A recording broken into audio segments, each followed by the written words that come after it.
டயர்டா இருக்கு. வீட்டில் இருந்தால் டயர்ட் ஆகாம என்ன பண்ணும்? சரி, நம்ம ஃபோனை எடுத்து நியூஸ் அட்லீஸ்ட் பார்க்கலாம். என்ன கொரோனான்னு போடுறாங்க, உயிரை வேற கொல்லுன்றாங்க. கொரோனா எப்படி இருக்குன்னு வேற நமக்கு தெரியாது. என்ன பண்றது?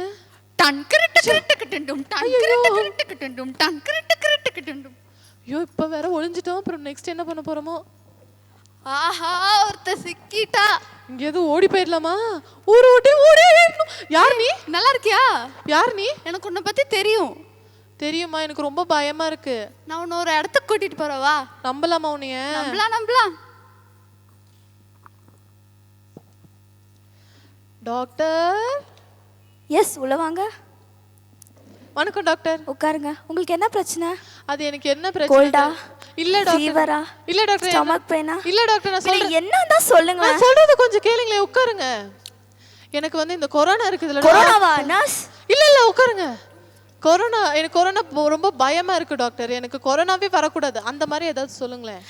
சோப் யூஸ் பண்ணி கை கழுவுங்க, சானிடைசர் போடுங்க, மாஸ்க் போடுங்க, சோஷியல் டிஸ்டன்சிங் மெயின்டைன் பண்ணுங்க. ஓ, அவ்வளவுதானுங்களா டாக்டர்? சரி டாக்டர், பை, போயிட்டு வரேன். இந்தாங்க. என்னது டாக்டர்? Consultation fees. கட்டுறேன் எல்லாம் அவனால வந்துச்சு. ஸோ மனசே சரியில்லையே. என்னது இது? எங்க போற? எனக்கு ஒரு ஐடியா இருக்கு. நீ ஐடியாவே கொடுக்க வேண்டாம், போ. அட, இது கண்டிப்பா வொர்க் அவுட் ஆகுவா? உள்ள உன்னைய நம்பி தான் ஒரு 10,000 ரூபாய் வேஸ்ட் ஆச்சு லாஸ்ட் டைம். ஹலோ நில்லுங்க. ஓ, கலெக்டர் வணக்கம். கலெக்டர் நான் ஒன்றும் கலெக்டர் இல்லை, கலெக்டரோட பிஏ வா? நான் கலெக்டரை பார்க்கணும். அப்பாயின்மெண்ட் இருக்கா? அப்பாயின்மெண்ட்ல இல்ல, உயிர் மேட்டர்னு போய் சொல்லுங்க. சரி, நில்லு சொல்கிறேன். சீக்கிரம், டைம் இல்ல. சரி, வா. வணக்கம் மேடம். ஏதாவது மனு தரணுமா? மனு எல்லாம் இல்ல மேடம். அப்புறம் எதுக்கு? இந்த கொரோனா இருக்குதுல மேடம். கொரோனாக்கு டொனேஷனா? ஐயோ, டொனேஷன் இல்ல. அப்புறம் எதுக்கு? இந்த கொரோனா ரொம்ப பயமா இருக்கு மேடம். ஐயோ, கவர்மெண்ட் சொல்ற ஸ்டெப்ஸை ஃபாலோ பண்ணா போதுமே. இல்ல, என்கிட்ட நிறைய காசு இருக்கு, பங்களா இருக்கு. முடியாது. ஐயோ, வெளியில ஒருத்தர் இருக்கு, அவரை வேணாலும் வெச்சுக்கோங்க மேடம். ப்ளீஸ், நான் சொல்றது கேளுங்களே. என்ன அடிச்சு துரத்திட்டாங்களா? அதுக்கு ஒண்ணுதான். இப்போ எல்லாம் உன் பேச்சு கேட்டனால நீ தயவுசெய்து வராத, போ. சரி, எனக்கு இன்னொரு ஐடியா இருக்கு. வர ஒரு நிமிஷம். வேண்டாம், அப்படியே போயிரு. ஷோ, மனசே சரியில்லப்பா. ஏய் எங்க போறீங்க? அதெல்லாம் சொல்ல நேரம் இல்லப்பா. சொல்லிட்டு போங்க. எல்லாரும் போறாங்க, நம்மளும் போயிடலாம். எங்க போற? அங்க என்னமோ. நீ எதுக்கு வந்து திரும்பியும்? நான் இன்னொரு ஐடியா இருக்கு, வா. ஒண்ணும் தேவையில்ல, நீ போ. இங்க ஒரு நிமிஷம் வாங்களே. அங்க என்ன நடக்குது? நாங்கெல்லாம் ஆடு மேய்ச்சிட்டு இருந்தோமா. அப்போ தேவதூதர் தோன்றி நம்முடைய பாவங்களை போக்கும் ரட்சகர் பிறந்திருக்கிறாருன்னு சொன்னாங்களா. நாங்கெல்லாம் உடனே கிளம்பி போய் பாலகனை பணிந்து கொள்ள போயிட்டு இருக்கோம். இப்ப நானும் பாலகனை பணிந்து கொள்ளலாமா? நம்ம எல்லாருக்காக தான் பாலகன் பிறந்திருக்கிறாரு, வாங்க.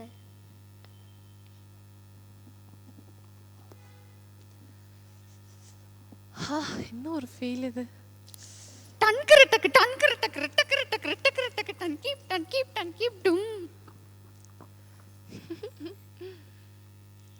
என்னப்பா கொரோனான்னு பயந்துட்டு இருந்தா இப்ப பயமே இல்லாம இருக்க? நான் எதுக்கு பயப்படணும்? எனக்காக தான் இப்ப பாலகன் பிறந்துட்டார்ல. இதுக்கு மேல நான் பயமே இல்லாம கிறிஸ்மஸை வந்து சந்தோஷமாவும் சேஃபாவும் கொண்டாடுவேன். நீங்களும் கிறிஸ்மஸை சந்தோஷமாவும் சேஃபாவும் கொண்டாடுங்க. எங்க என் பின்னாடி ஒருத்தர் சுத்திட்டு இருந்தானே, அவனை காணோம். வரட்டும், பாத்துக்கிறேன்.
சிறு பெண் ஒருவள் ஒரு மாலை பொழுது தன் தகப்பனோடு கூட நடந்து போய் கொண்டிருந்தாள்.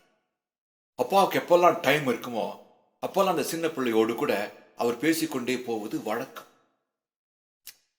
அப்படி பேசிக்கொண்டே, சின்ன பிள்ளை, ரொம்ப சின்ன பிள்ளை, விவரம் தெரியாதவன் சொல்லுமோ அந்த மாதிரி ஒரு சின்ன பிள்ளை. இப்படி குதிச்சு குதிச்சு அப்பா கிட்ட பேசிட்டே போறா வழியெல்லாம். சின்ன பிள்ளைங்க சில கேள்விகள் கேட்பாங்க, நமக்கு பதில் சொல்லவே முடியாது.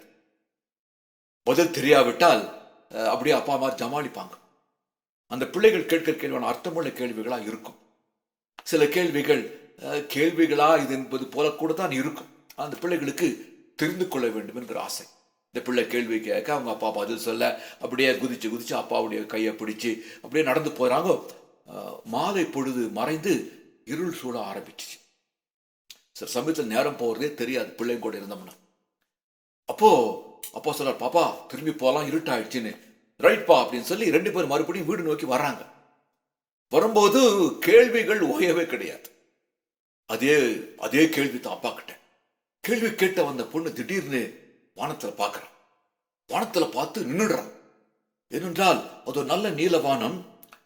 வானத்துல நட்சத்திரங்கள் மின்னுகிறது. சின்ன சின்ன நட்சத்திரங்கள், லட்சக்கணக்கான நட்சத்திரங்கள் பளிச்சு பளிச்சு மின்னுது. வெளிச்சம் இல்லாக்கட்டையும் நட்சத்திரம் நீங்க பாத்தீங்கன்னா ரொம்ப ஆச்சரியமா திடீர்னு ஓடும் நட்சத்திரம், ஷூட்டிங் ஸ்டார்னு சொல்லுவாங்க. இந்த பிள்ளை அந்த நட்சத்திரம்லாம் பார்த்து நின்றுட்டான். நின்றதுக்கு அப்புறம் அப்பா நின்றுட்டு, என்னப்பாப்பா நின்ட்ட கேட்டாரு. அவர் சொல்றாப்பா, இந்த பரலோகத்தினுடைய தவறான பாகம் இவ்வளவு அழகா இருந்தா உள்ள என்ன அழகா இருக்கு இல்லையா அப்படின்னு கேட்க. அவளுக்கு என்ன எண்ணம், இந்த வானம் பரலோகத்தினுடைய மறுபக்கம், அந்த வானத்தை தாண்டித்தான் பரலோகம் என்று ஒன்று இருக்கிறது என்று அவர் எண்ணினால் போலும். If the wrong side of heaven is so beautiful, how lovely the right side will be.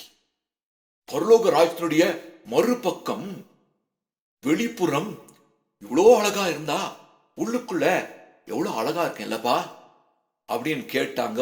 வீடு வந்து சேர்ந்துருச்சு. It was just a question. சாஸ்திரிகள் பார்த்தது நட்சத்திர கூட்டம் கிடையாது. அதெல்லாம் ஞாபகம் வச்சுக்கணும். சாஸ்திரிகள் பார்த்தது நட்சத்திர கூட்டம் கிடையாது. அந்த நட்சத்திர கூட்டத்துல நகர்ந்து போகக்கூடிய ஒரு பெரிய நட்சத்திரம். நீங்க எத்தனை பேரு டிசம்பர் 21 ராத்திரி ஒரு 7 மணிக்கு மேல வானத்தை பார்த்தீங்களோ தெரியாது. ஒரு நிகழ்ச்சி ஒன்று 21 இரவு வானத்தில் நடந்தது. அது செய்தித்தாளில் வந்தது. கொஞ்சம் பேர் பார்த்தாங்க, நான் கூட பார்த்தேன். அது என்னன்னு கேட்டீங்கன்னா, 2 கோள்கள், சனி வியாழன் என்று 2 கோள்கள் எத்தனையோ 100 ஆண்டுகளுக்கு பிறகு ஒரே கோட்டில் வந்தது. அது மேற்கே நேற்று இருந்தது. கண்களுக்கு அழகான காட்சி. அந்த காட்சி நம்ம யாரும் இனி 300-400 வருஷம் வாழ போறது கிடையாது. பார்த்தவங்க கொடுத்து வச்சவங்க, வருதுன்னு தெரிஞ்சு பார்க்காம இருந்தவங்க பாவம். அந்த நட்சத்திரத்தை பற்றி படித்துக் கொண்டிருந்தேன். அதுக்கு என்ன பேர் வச்சிருக்காங்க யோசித்து பாருங்க. They call it the Christmas star. They call it the Christmas star. Bethlehem நட்சத்திரம் என்று ஒரு குறிப்பிலை இன்னைக்கு படிச்சேன். இயேசு கிறிஸ்து பிறந்த போது ஒரு நட்சத்திரம் தோன்றிற்று. இந்த சாஸ்திரிகள் பார்த்தார்களே இந்த நட்சத்திரம். அந்த நட்சத்திரத்தை பற்றி தான் நாம இங்க பார்க்கிறோம். இந்த நட்சத்திரத்தை பற்றி நிறைய கருத்துக்கள், நிறைய ஆராய்ச்சிகள் எல்லாம் நடந்து கொண்டே தான் இருந்தது. ஆனால் கேம்பிரிட்ஜ் பல்கலைக்கழகத்தில் ஒரு பேராசிரியர் ஒருவர், ஹம்ஃப்ரி அவர் பேர், அவர் இந்த நட்சத்திரத்தை பற்றி ஒரு ஆராய்ச்சி கட்டுரை எழுதியிருக்கிறார். கூகுளில் போய் பாருங்க. Humphrey, Cambridge University, the star of Bethlehem போடுங்க, வரும். ஒரு பெரிய நீண்ட நிறைய கட்டுரை. அந்த கட்டுரையில அவர் ஏறக்குறைய சொல்வது, நாம் நேற்று பார்த்த நட்சத்திரம் தானோ எனவும், அது ஒரு வால் நட்சத்திரம் என்று நம்ம அநேகர் அறிந்திருக்கிறோம். இந்த சாஸ்திரிகள் நட்சத்திரத்தை பார்க்கிறார்கள். நம்ம அவர்களை ராஜாக்கள் என்று அழைக்கிறோம். கிறிஸ்துமஸ்ல பசங்களுக்கு டிராமா போடுறதுக்காக அவங்களுக்கு கீழமெல்லாம் வச்சு பெரிய வஸ்திரம் எல்லாம் போட்டு, அவர்கள் ராஜாக்கள் கிடையாது. They are not kings. அவர்கள் மேஜா என்று ஆங்கிலத்தில் சொல்லுவோம். அவர்கள் சாஸ்திரிகள். இவர்கள் வானவியலிலே வல்லுநர்கள், ஜோதிடர்கள். அவர்களுக்கு சில மருத்துவம் கூட தெரியும் அவர்களுக்கு. அவர்கள் மதத்தின் மேல் நம்பிக்கை உள்ளவர்கள். அவர்கள் நட்சத்திரங்களை பார்த்து நிதானித்து தீர்மானங்கள் சொல்லுவதில் கைத்தேர்ந்தவர்கள். இவர்கள் பாரசீகம், மெசபொட்டேமியா, அரபு தேசத்தில் இருந்தவர்கள். மீட்ஸ் அண்ட் பெர்ஷியன்ஸ் என்று சொல்லுவோம் இவர்களை. இன்றைக்கு ஈரான், ஈராக், சவுதி அரேபியாவில் இருக்குதுங்களா, அந்த பகுதியில் அந்த நாட்களில வாழ்ந்தவர்கள். இவர்களுக்கு ராஜருடைய அரசவையில ஒரு ஒரு நல்ல முக்கியமான இடம் ஒன்று இருந்தது. அவர்கள் நட்சத்திரத்தை பார்க்கிறார்கள். நட்சத்திரத்தை பார்த்துவிட்டு அவர்கள் புறப்படுகிறார்கள். நட்சத்திரம் இந்த வானத்தில் குறைந்தபட்சம் 2 மாதங்கள் இருந்திருக்குமாம் அன்று. இவர்கள் நட்சத்திரத்தை பார்க்கிறார்கள். பல 100 ஆண்டுகளுக்கு ஒருமுறை தோன்றக்கூடிய இந்த கோள்களின் சேர்க்கையை பார்க்கிறார்கள். பார்த்துவிட்டு அவர்கள் அந்த நட்சத்திரம் நகர நகர அதை தொடர்ந்து வருகிறார். ரொம்ப அழகான ஒரு சம்பவம். மத்தேயு அதை அழகாக எழுதுவார். இந்த ராஜாக்கள் என்று நாம் அழைக்கிறோமே, சாஸ்திரிமார்கள், ராஜாக்கள் சாஸ்திரிமார்கள், அவர்களை பற்றி நிறைய பாடல்கள் பாடுவோம். இந்த ராயர் மூவர் கீழ் தேசம் விட்டு வந்தோர் வெகு தூரம் கையில் காணிக்கைகளை கொண்டு முன்செல்லும் நட்சத்திரம் என்று சொல்லிவிட்டு அது ஒரு அழகான வரி வரும். ராவின் ஜோதி நட்சத்திரம், ஆச்சரிய நட்சத்திரம், நித்தம் வழி காட்டி செல்லும் மங்கா வெளிச்சம் என்று சொல்லுவோம். ஒரு star of wonder, star of light, star that brightens in the sky என்றெல்லாம் அந்த பாடலை நாம் பாடுவோம். நட்சத்திரத்தை பார்த்து இவர்கள் நடக்க ஆரம்பித்தார்கள். 2 மாத காலம், ஏறக்குறைய 900 கிலோமீட்டர் தூரம் அவர்கள் நடந்து வந்தார்கள். பயணப்பட்டு அவர்கள் ராஜா பிறந்திருக்கிறார்கள், அவர்களுக்கு இந்த வால் நட்சத்திரம் தோன்றினால் ஒரு பெரிய அதிசயம் நடைபெற போகிறது என்று சொல்லி அவர்கள் நம்பினபடியினால் அந்த நட்சத்திரத்தை தொடர்ந்து வராங்க. நட்சத்திரத்தை பார்க்கும் போதெல்லாம் அவர்கள் ராஜாக்களை தேடி போவார்கள். அதுதான் வரலாறு. அவர்கள் நேராக ஒரு ராஜா பிறந்தார் என்றால் அந்த நட்சத்திரம் வந்த பாதையிலே அது கிழக்கை நோக்கி போய்கொண்டிருந்த ஒரு நட்சத்திரம். அதை தொடர்ந்து வந்தபோது அவர்கள் ஏரோதின் மாளிகைக்கு வந்தார்கள். ஏரோதின் மாளிகையில ராஜா மாளிகையில அங்கதான் ராஜா இருப்பார் யோசிச்சாங்க. ஏரோது அவர்களை பார்த்து சொன்னதெல்லாம் உங்களுக்கு தெரியும். அவன் கலங்கி போறான்.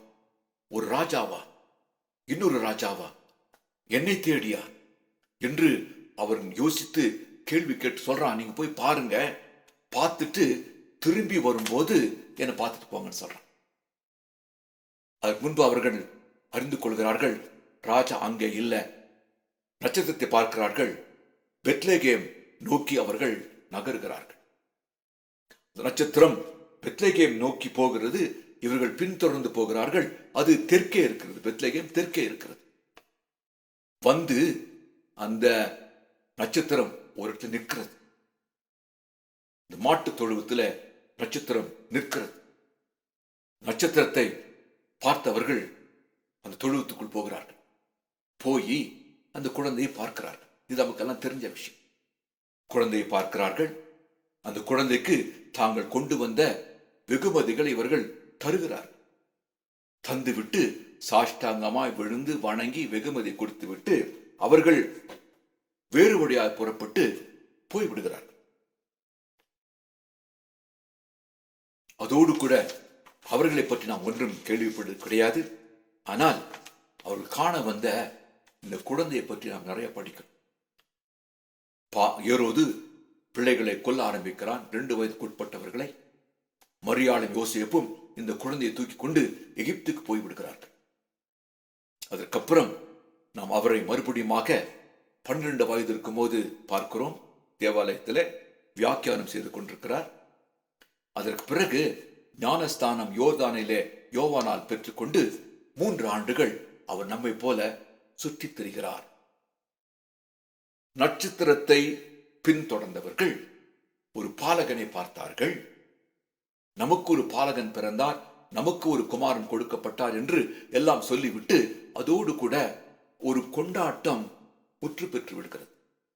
செலிப்ரேஷன். நம்ம இன்னைக்கு கூட இந்த இயேசு பிறப்பின் பண்டிகை அவரை ஒரு குழந்தையாக வச்சு தாலாட்டு பாடிட்டு விட்டுறோம். இல்லை, அதோடு கூட நிற்கவில்லை. வரலாறு. அவர் மனிதனாக வாழ்கிறார். மனிதனாக வாழ்ந்த அவர் சிலுவைக்கு போறார். நட்சத்திரத்தை பின்தொடர்ந்தவர்கள் ஒரு அற்புத காட்சியை பார்த்தார்கள். ஒரு பாலகனை பார்த்தார்கள்.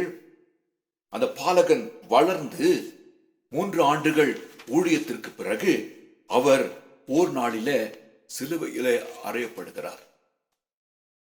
அப்போ நட்சத்திரத்தை பின்தொடர்வது போல சிலுவை பின்தொடர்வோமா? இல்லை. நட்சத்திரத்தை பின்தொடர்ந்து பாலகனை பார்த்தோம். சிலுவையினுடைய செய்தியை பின்தொடர்ந்து போகும்போது இரட்சகரை பார்ப்போம்.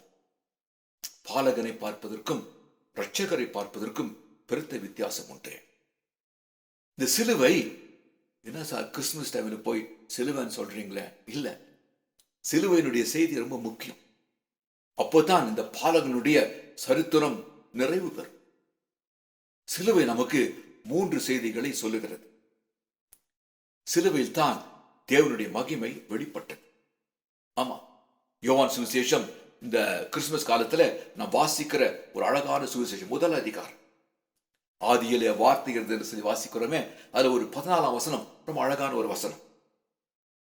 அந்த வார்த்தை மாம்சமாகி கிருபையினாலும் சத்தியத்தினால் நிறைந்தவராய் நமக்குள்ளே வாசம் பண்ணினார். அவருடைய மகிமையை கண்டோம். அது பிதாவுக்கு ஒரே பேரானுடைய மகிமைக்கு ஏற்ற மகிமையாக இருந்தது. ஷக்கீனான் சொல்லி சொல்லுவோம். அழகான பெயர். இந்த பெயர் ஷக்கீனானா தேவனுடைய மகிமை என்று பொருள். இஸ்ரேல் வரலாற்றை நீங்க திரும்பி பார்த்தீங்கன்னா, இந்த தேவனுடைய மகிமை எப்பொழுது அவர்களோடு கூட இருந்ததோ அப்பொழுது அவர்கள் யுத்தத்தை ஜெயித்தார்கள். எப்பொழுதெல்லாம் அந்த மகிமை மறைந்து போயிற்றோ அவர்கள் தோல்வியுற்றார்கள். கர்த்தருடைய பிரசன்னம் இருக்கும் பொழுது வாழ்க்கையில ஒரு பெரிய அர்த்தம் இருக்குது. அந்த வார்த்தை மாம்சமாகி நமக்குள் வாசம் பண்ணினார். அதுதான் அவர் வந்தார். கடவுள் மனுஷனாய் வந்து வாழ்ந்து சாதித்த ஒரே ஒரு நோக்கம், he would love to live in you. He would love to live in you. நாம் ஒரு ஆங்கில பாடல் ஒன்று பாடுவோம். அந்த பாடலின் வரிகள் இதைத்தான் நமக்கு ஞாபகப்படுத்துகிறது. Have you any room for Jesus? இயேசு மீட்பர் உந்த நெஞ்சில் வாசம் பண்ண விடாயோ? உந்தன் பாரம் சுமந்தோரை இன்று ஏற்றுக்கொள்வாயோ? இயேசு மகாராஜன் இதோ வாசல் என்று நிற்கிறார். பாவி நீ அன்பை எண்ணி வாசலை திறக்கப்பார். உனக்குள் வாசம் பண்ண தான் அவர் வந்தார். அப்போ சிலுவையினுடைய செய்தி தேவன் மகிமை வெளிப்பட்டதை நமக்கு ஞாபகப்படுத்த. 2வதாக தேவ நீதி வெளிப்பட்டது. அதாவது தேவ நீதி என்பது எது? பாவம் அறியாத அவர் நமக்காக பாவமாகி பாவியாகிய உன்னை அவர் பரிசுத்தவானாக மாற்றினது. ஜஸ்டிபிகேஷன் என்று சொல்லி ஆங்கிலத்தில் சொல்லுவோம். ஜஸ்டிபிகேஷன் வார்த்தையை கொஞ்சம் பிரிச்சு படிச்சோம்னா, just as if you did nothing. நான் பெரிய பாவி, ஆனால் அவர் சிலுவையிலே ரட்சிப்பை சம்பாதித்து விட்டு என்னுடைய தண்டனையை அவர் ஏற்றுக்கொண்டபடியினால் நான் தண்டனைக்கு பாத்திரவான் இல்லாம போயிட்டேன். ரட்சிப்பை நாம் ஏற்றுக்கொள்ள அது வேற விஷயம். ஆனால் அவர் என்னை நீதிமான் ஆக்க அவர் பாவியானார். பாவமே அறியாத அவர் பாவியானார் என்று சொல்லி நாம் அறிந்திருக்கிறோம். 2 காலங்களில் அதிகமாக அதை நாம் தியானிக்கிறோம். அப்ப தேவனுடைய நீதி சிலுவையிலே வெளிப்பட்டது.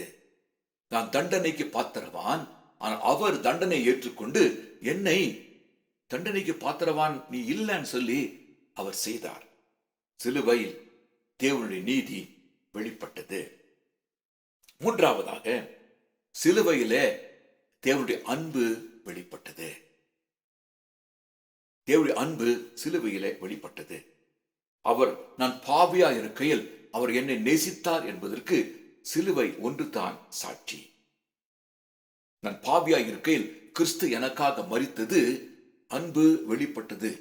ஆமா, if you love somebody you must show. If you love somebody you must show. நேசிப்பது உண்மையானால் அதை நாம் செயலிலே காட்ட வேண்டும். உன்னை நேசிக்கிறேன் என்று சொல்லி சும்மா இருக்கவே முடியாது. தகப்பன்மாராகிய நாம், தாய்மார்களாகிய நீங்கள் சிலர் சிறு குழந்தையை எப்போ தூக்குறோம்? அம்மா என்று வரும் பொழுது, உனக்கு மூக்கு ஒடுகுது, நீ சேத்துல விளையாண்டு இருந்த, போய் குளிச்சிட்டு வா. அப்படியே வரும்போது தூக்கி அணைத்து. அதுதான் அன்பு. அன்புக்கு தடைகள் கிடையாது. அன்புக்கு there are no boundaries, no barriers. ஆண்டவர் என்மேல் வைத்த அன்பு சிலுவை வரைக்கும் அவரை கொண்டு சென்றது. ஆகவே மூன்றாவதாக தேவனுடைய அன்பு சிலுவையிலே வெளிப்பட்டது. This is the message of the cross. சிலுவையினுடைய செய்தி என்ன? தேவன் மகிமை வெளிப்பட்டது, தேவனுடைய நீதி வெளிப்பட்டது, தேவனுடைய அன்பு வெளிப்பட்டது. ஆகவே இந்த செய்தியை நாம் தொடர்ந்து தியானிக்கும் பொழுது பாலகனுடைய தோற்றத்திற்கு அர்த்தம் இருக்கு. இந்த பின்னணியில் தான் அந்த நிகழ்ச்சியை நாம் கொண்டாட வேண்டும். அந்த நிகழ்ச்சியை கொண்டாட வேண்டும். நம்ம இந்த 3 வெகுமதிகள் இருக்கிறபடியினால் 3 ராஜாக்கள் என்று யோசிக்கிறோம், 3 சாஸ்திரிகள் என்று யோசிக்கிறோம். இல்ல நினைக்கிறேன், நிறைய சாஸ்திரிகள் பார்த்திருப்பார்கள். கொஞ்சம் பேர் அந்த நட்சத்திரத்தை தொடர்ந்து போயிருப்பார்கள். அந்த வரிசையில 4வதாக ஒரு சாஸ்திரியார் இருந்தார் என்று சொல்லித்தான் சில பாரம்பரியங்கள் சொல்லுகிறது. அவருடைய பெயர் ஆர்த்தபன். ஆர்த்தபனும் ஒரு மேதி, பாரசீகத்தை சேர்ந்தவர். அவர் இந்த நட்சத்திரத்தை பார்த்தார். பார்த்து, ராஜா தோன்றி இருக்கிறார், அவருக்கு எதையாவது கொடுக்க வேண்டும் என்று சொல்லி அவர் 3 விலையேற பெற்ற பொக்கிஷங்களை கொண்டு செல்கிறார். ஒன்று, அவர் சஃபயர், நீல கல் என்று ஒரு கல் எடுத்துக்கிறார். அவர் ரூபி, கெம்பு சொல்றீங்கன்னா ரூபி, அது விலையேற பெற்ற ஒரு கல், அது எடுத்துக்கிறார். அப்புறம் விலை உயர்ந்த ஒரு முத்தை எடுத்துக்கிறார். இந்த 3 விலையேற பெற்ற வெகுமதிகளை அவர் எடுத்துக்கொண்டு அவர் தன்னுடைய குதிரையில போறார். கேமல்ல போறார். போகும்போது வழியில ஒருவன், பிணியாளி ஒருவன் மரணத்தோடு கூட போராடி கொண்டிருக்கிறான். இவனை பார்த்தா தான் போய் சேர வேண்டிய இடத்துல சேர்ந்து மற்றவர்களோடு கூட போக முடியாதுன்னு தெரியும். ஆனால் அவர் இவனை பார்த்து பரிதாபப்பட்டு என்ன பண்றாரு, அவனுக்கு சவரட்னி செய்து, ஆரம்ப சொன்னீங்களா இந்த சாஸ்திரிகள் கொஞ்சம் வைத்தியம் தெரிந்தவர்கள் கூட என்று. ஆகவே அவனை கவனித்து காயம் கட்டி அவனுக்கு செய்ய வேண்டியதெல்லாம் செய்து விட்டு புறப்படுவதற்கு முன்பு காலதாமதமாகி விடுகிறது. ஆகவே அவர் என்ன செய்யறாரு, தனக்கு இருந்த இந்த நேரத்தை செலவழித்து விட்டோம் என்று சொல்லி வேகமாக போகணும். அதனால அவர் இன்னொரு ரொம்ப தூரம் பயணம் ஒரு குதிரை ஒண்ணு வாங்குறார். அதுக்கு என்ன பண்றாரு, தனக்குள்ள இருந்த இந்த நீலக்கல்லை வித்துடுறார். வித்துட்டு தான் அதுக்கு பதில் ஒரு குதிரை ஒண்ணு வாங்குறார். வாங்கிட்டு வேகமா போய் பெத்லகேம் வந்து சேர்றாரு. அப்பதான் கேள்விப்படுறாரு, குழந்தைய பார்க்க வந்த ராஜா சாஸ்திரிகள் போயிட்டாங்க. குழந்தைகளை எல்லாம் ஏரோது கொல்ல போகிறபடினால் இயேசு கிறிஸ்துவை தூக்கி கொண்டு அவங்க எகிப்துக்கு போயிட்டாங்கன்னு சொல்லி அவன் கேள்விப்படுகிறான். எகிப்துக்கு இவன் போக புறப்படுகிறான். புறப்பட்ட போது ஒரு தாய் தன் குழந்தை அணைத்துக் கொண்டு அழுகிற ஒரு குரலை கேட்டான். என்னன்னு பார்த்தா, அந்த தாய் கையில் இருந்த ஆண் குழந்தையை இந்த போர் வீரர்கள் கொல்ல வர. அந்த போர் வீரர்களுக்கு இவன் லஞ்சம் கொடுப்பது போல அந்த குழந்தையை காப்பாற்றுவதற்காக தாங்கிட்டு இருந்த ரூபியை கொடுத்துட்டு கடைசியில் எஞ்சி நிற்பது ஒரே ஒரு முத்து மாத்திரம். அதை தூக்கி கொண்டு எகிப்துக்கு போறான். அடுத்த 33 ஆண்டுகள் அவன் எகிப்து அங்க எங்கெல்லாம் அலைகிறான். அவன் ஆண்டுகள் கடந்து போயிடுச்சு. அப்பதான் கேள்விப்படுறான், எருசலேமில் ஒரு இயேசு கிறிஸ்து என்கிற ஒருவரை சிலுவையில் அறைய போறதாக புறப்பட்டு அன்னைக்கு சேர்ற அன்னைக்கு இயேசு கிறிஸ்து கொல்கதா போறான். போகும்போது அங்க பார்த்தா இன்னொரு இளம் பெண் கதறிக்கொண்டு போர் சேவர்களுடைய கையிலிருந்து தப்பிக்க. என்ன விஷயம் கேட்டா, அந்த போர் சேவலிருந்து இந்த பெண் தப்பிப்பதற்கு காரணம், அவங்க அப்பா வாங்கின கடனை செலுத்த முடியாதபடியினால் இந்த பெண்ணை அடிமையாக கொண்டு போகிறதுக்கு அவங்க பிடிக்க வர்றாங்க. தன் கையில இருந்த ஒரே ஒரு முத்து குழந்தைக்கா கொண்டு வந்தது, கடைசி கிஃப்ட். அதை கடனுக்கு பதிலாக சொல்லி செலுத்தி விட்டு இந்த பெண்ணை விடுவிக்கிறான். அப்போ இயேசுக்கு சிலுவையில் இருக்கிறாரு. பூமி இருண்டு போயிட்டு, மழை இடி, ஒரு செவரு ஓரத்தில் போய் ஒதுங்கி நிற்கிறாரு. அந்த அதிர்ச்சியில மேலே இருந்து ஒரு ஓடு தலையில வந்து விட அவர் மயங்கி மறிக்க விழுந்துட்டார். மறிக்க போற பார்க்க வந்த குழந்தையை வாலிபனா கூட பார்க்க முடியும் யோசிக்கும் போது ஒரு குரல் கேட்குது. அந்த குரல் சொல்லுது, இந்த சிறியோருக்கு நீ எதை செய்தாயோ அது எனக்கே செய்தாய் என்று சொல்லி ஒரு பெரிய நிறைவோடு கூட அவன் கண்களை மூடி விடுகிறான். இது ஒரு கதை தான், ஆனா இதில் நிறைய உண்மைகள் அடங்கியிருக்கு. கிறிஸ்துமஸ் காலம் நம்ம என்ன சொல்றோம், it's a time of giving இல்லைங்களா? வெகுமதிகள் கொடுக்கிற ஒரு காலம் இந்த காலம். தேவன் தம்முடைய குமாரனை உனக்காக எனக்காக வெகுமதியாக கொடுத்தார். அந்த அன்பை வெளிப்படுத்த இப்போ நீயும் நானும் இந்த அன்பை வெளிப்படுத்த வேண்டுமானால் ஏதாவது கொடுக்கணும். தேவையுள்ள ஜனங்கள் நிறைய பேர் நம்ம சுத்தி இருக்கிறாங்க. If Christmas is a time of giving, நீ கொடுக்கணும். இந்த கம் தே டோல்ட் மீ பாரப்பப்பம் பம்னு ஒரு ட்ரம்மர் பாய் பற்றிய ஒரு பாட்டு ஒன்று இருக்கும். அவன் அந்த பாட்டில் பதில் சொல்லுவான், ஆண்டவர்கிட்ட வந்து அந்த I give my self and my drum. தெரியல என்ன நம்ம கிட்ட இருக்கிறது கொடுக்கறதுக்குன்னு தெரியல. ஆனா உன் தேவன் என் தேவனாக இயேசு கிறிஸ்து தன்னையே உனக்காக எனக்காக கொடுக்கும் பொழுது அர்த்தமுள்ள ஒரு கிறிஸ்துமஸ் ஆகியது இருக்குமானால் we must give some to someone. இந்த உலகம் தேவையுள்ள ஜனங்களால் நிறைந்திருக்கிறது. இந்த COVID-19 நாட்களில கொடுப்பதற்கு நிறைய வாய்ப்புகள் இருக்கு. இந்த ஆரம்ப காலங்களில திருச்சபை தனி மனிதர்கள்லாம் நிறைய கொடுத்தோம், அப்புறம் அப்படியே வாங்கிட்டோம். It's one more time. It's one more time. கொடுப்பதற்கு ஒரு காலம், கொடுக்க ஒரு மனம் வேண்டும்.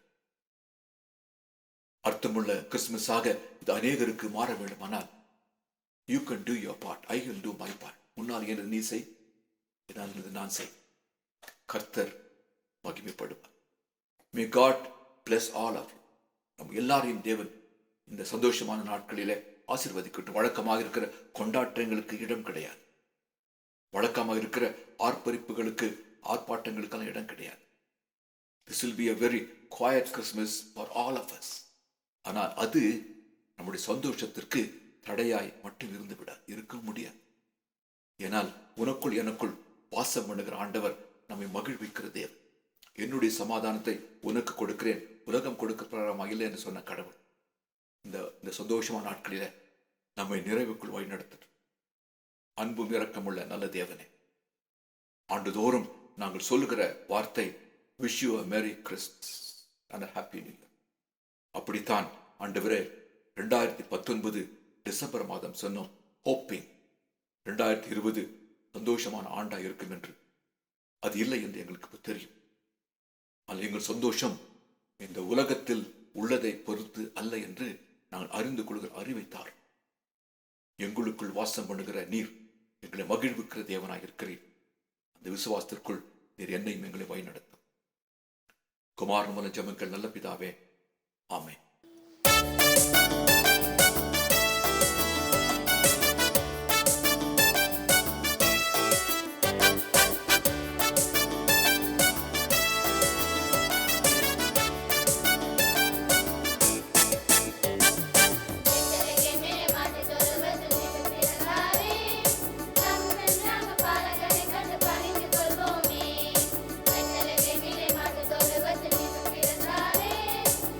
Thank you.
பிச்சை போடுங்கம்மா. ஏன்பா தம்பி இந்த பேக் எவ்வளோப்பா? இந்த பேக் 300, இந்த பேக் 500 மேம். வா இந்த பேக் பாரு எவ்வளோ சூப்பராக இருக்கு. ஃபஸ்ட்டு ரேட்டை பாரு. 300. என்ன நீ இவ்வளோ சீப்பாக எடுக்கிற? 1000 இல்லாட்டி 2000ல் எடுக்கலாம்ல. என் கூட வந்து என்னோட மானத்தையே வாங்காத. சரி வா நம்ம நெக்ஸ்ட் ப்ராடக்ட் போகலாம். இந்த சைட் போனால் பிச்சைக்கார வாழ்க்கை, இந்த சைட் போனால் பணக்கார வாழ்க்கை, இந்த சைட் போனால் காசு இல்லாமல் வாழணும், இந்த சைட் போனால் காசோட வாழணும். என்ன பண்ணுறது? சரி வா ஏதோ பண்ணலாம். வா.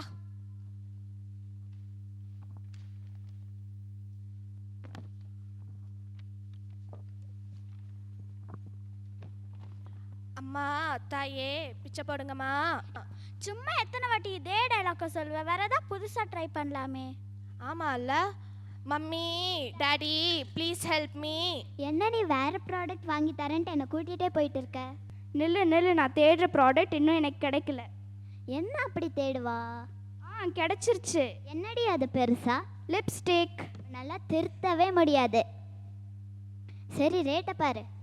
போன டைம் சொன்னதுக்கே கம்மினா 350, 250, ஓகே 500 ஃபிக்ஸ் பண்ணிக்கலாம். 500. நான் பேகுக்கே 1000, 2000ன்னு சொல்கிறேன், நீ லிப்ஸ்டிக்கு 500ன்னு சொல்கிற. ஒரு 4000லையாச்சும் பாரு. சரி வா நம்ம நெக்ஸ்ட் போய் பார்க்கலாம். ஐயோ, இந்த பக்கம் போனால் ஒரு பாவப்பட்ட வாழ்க்கை, இந்த பக்கம் போனால் பணக்கார வாழ்க்கை, இங்கே காசு இல்லாமல் ரொம்ப கஷ்டப்படுறாங்க. இந்த பக்கம் காசு இருந்தும் பொய்யான வாழ்க்கையை வாழ்கிறாங்க. என்ன பண்ணலாம்? வா இவங்க கூட போய் இவங்களோட கதை பகிர்ந்துக்கலாம்.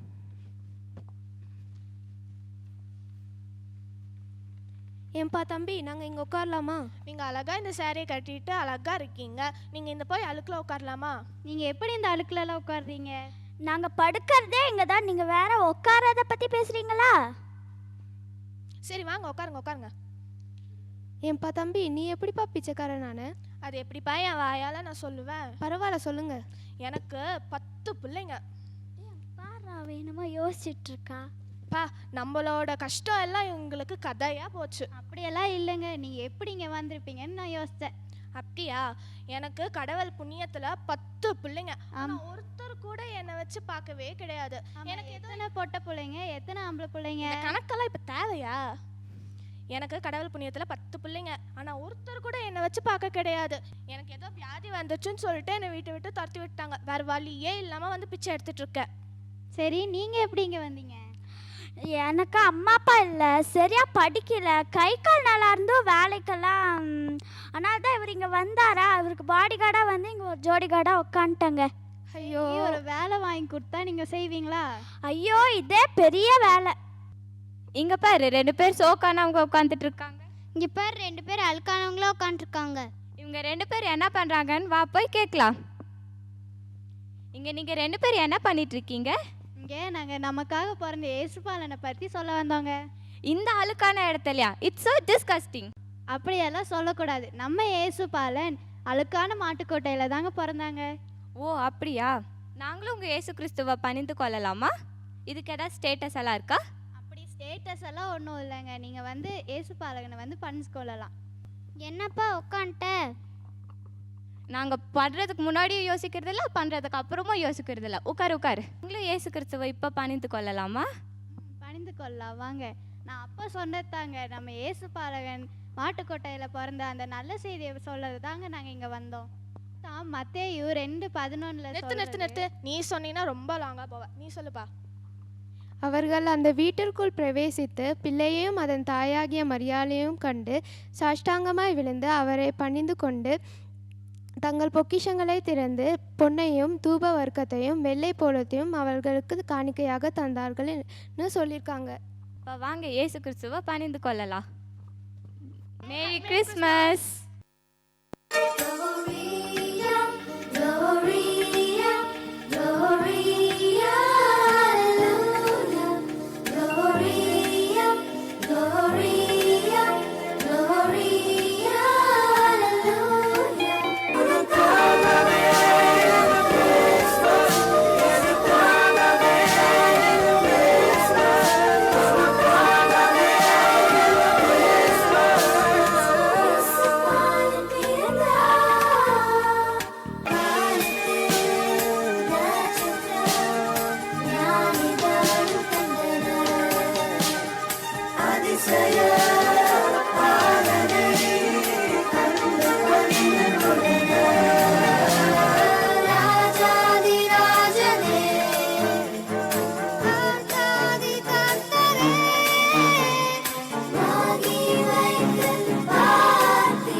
நடு ராத்திரியில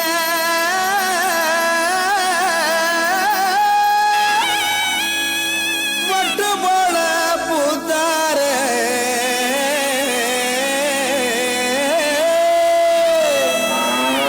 மாட்டு கொட்டகையில் உதித்தாரே நம்ம இயேசு சாமியே.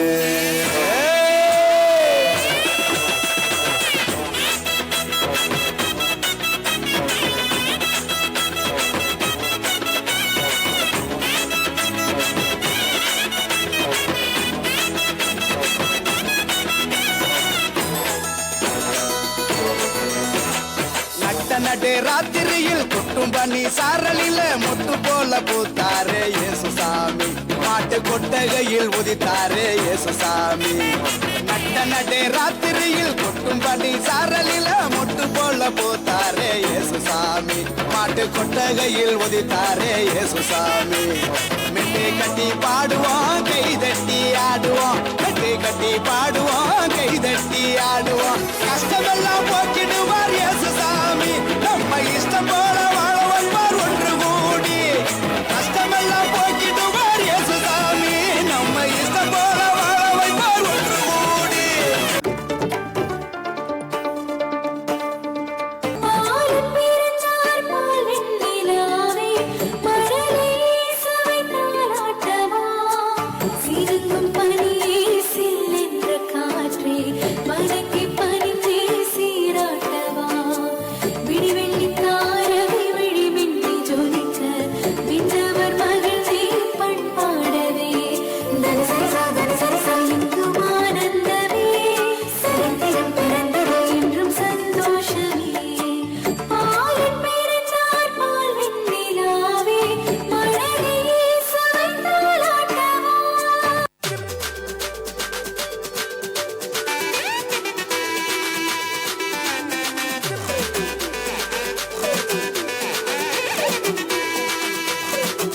பரலோக தேவன் பாடல் பிறந்தார் புகழ உண்ணா புதுமை உலகில் அவர் பெயர் கேட்டிட இனிமை உன்னதத்தில் மகிமை மகிமை மகிமை மகிமை மகிமை.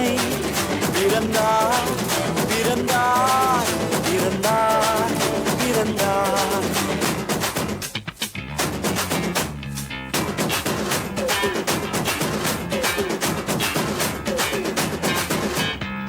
புவியை ஈர்த்திடும் காந்தமாய் புலனையில் மிக சாந்தமாய். புவியை ஈர்த்திடும் காந்தமாய் புலனையில் மிக சாந்தமாய். எதையும் வென்றிடும் வேந்தனாய் ஏதும் அறியாதோர் பாலனாய். எதையும் வென்றிடும் வேந்தனாய் ஏதும் அறியாதோர் பாலகனாய். மகிமை மகிமை மகிமை மகிமை மகிமை மகிமை மகிமை. பிறந்தார் பிறந்தார் பிறந்தார் பிறந்தார் பிறந்தார் பிறந்தார் பிறந்தார். மகிமை மகிமை மகிமை மகிமை மகிமை மகிமை மகிமை. பிறந்தார் பிறந்தார் பிறந்தார் பிறந்தார் பிறந்தார் பிறந்தார் பிறந்தார். அன்பும் இரக்கமுள்ள நல்ல தேவனே, அநேகராகிய இந்த குழந்தைகள் இந்த பண்டிகை காலங்களிலே எங்களை மகிமைப்படுத்த, உம்மை கனப்படுத்த எடுத்த எல்லா முயற்சிகளுக்காக உமக்கு நன்றி, உமக்கு ஸ்தோத்திரம்.